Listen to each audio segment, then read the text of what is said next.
आपने कभी नोटिस किया है कि कभी-कभी हमें 100% पता होता है कि कोई रिलेशनशिप हमारे लिए गलत है। हम हर्ट हो रहे होते हैं, फिर भी हम उससे निकल नहीं पाते और ये बात हमें और ज़्यादा कन्फ्यूज़ और हर्ट करती है। हम में से बहुत सारे लोग ऐसे रिलेशनशिप्स में होते हैं। तो मैंने इस चीज़ को थोड़ा सोचा और कुछ रीज़न्स मुझे समझ आए, वो मैं शेयर करती हूँ। तो सबसे पहला रीज़न तो आदतें। आपका ब्रेन जिसके साथ टाइम स्पेंड करता है, उस आदमी की प्रेज़ेंस की, उसके बिहेवियर की, चाहे वो कैसा भी हो, उसके अटेंशन की, सब चीज़ों की आदत बना लेता है। चाहे वो अटेंशन कभी अच्छी हो, कभी बुरी। और आदत तोड़ना सबसे मुश्किल काम होता है एक ह्यूमन बीइंग के लिए। फिर दूसरा रीज़न, टॉक्सिक रिलेशनशिप्स में एक पैटर्न होता है। कभी फाइट होती है, कभी गिल्ट होता है, फिर एकदम से स्वीट बिहेवियर हो जाता है, फिर थोड़ी केयर, फिर से फाइट और ये रोलर कोस्टर चलता रहता है। और ये इमोशनली एडिक्टिव बन जाता है और ये फ़िलॉसफ़ी नहीं है, ये साइंस है। क्योंकि जब बुरे वक़्त के बाद थोड़ा-सा प्यार मिलता है, तो वो हमें ज़्यादा स्पेशल लगता है और हम सोचते हैं कि बस इस बार तो सब ठीक हो जाएगा। फिर तीसरी बात ये कि हम सबके अंदर एक होप होती है।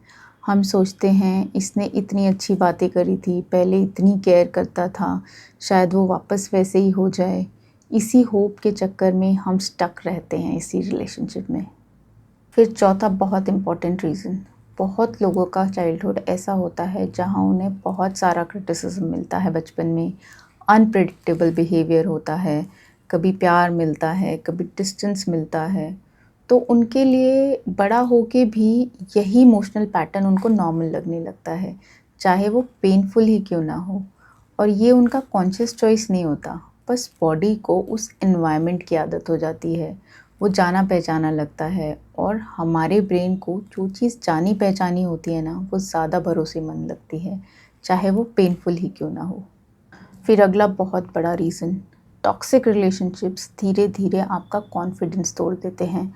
हम सोचने लगते हैं कि शायद मेरी ही गलती थी, शायद मैं ही इनफ नहीं हूँ, मुझ में ही कमी है। और जब सेल्फ वर्थ टूटने लगती है, तब रिलेशनशिप छोड़ना और भी मुश्किल हो जाता है। तो बेसिकली हमारे कॉन्शियस ब्रेन को पता होता है कि ये मेरे लिए ठीक नहीं है, पर इमोशंस कुछ और ही चाहते हैं।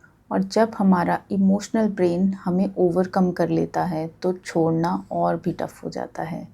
तो बेसिकली हम वीक नहीं होते, बस हमारा ब्रेन एक पुरानी आदत में फंसा होता है। अगर आप ऐसे रिलेशनशिप में हो, तो प्लीज़ एक चीज़ अच्छे से समझ लो कि अगर आप ये चीज़ समझोगे, तो वही पहला कदम है इससे बाहर निकलने का।